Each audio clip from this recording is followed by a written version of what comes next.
कुत्ते चढ़ा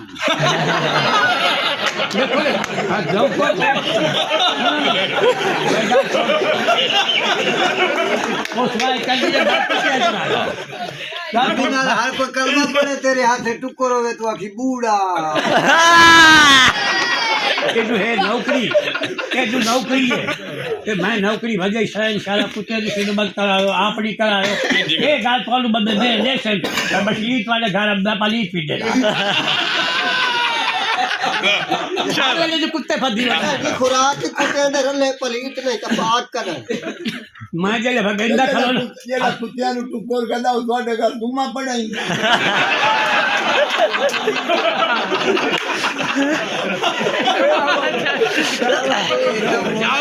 अच्छा ये शकीदे नहीं मैं कुत्ते नु दोस्त गते आ एदा प्यो लगे दो चक्कर में आगे झूठा कुत्ते दा खाट खा गया ए तो शौक दिखाने दी बात तमीज बड़े सन्नारो रकबा भी खाओ जीवन का रकबा भी खाओ रकबा काट देते रकबा भी खाओ रकबे वाले नहीं जी कोई और मजमून चलो होर च बनाओ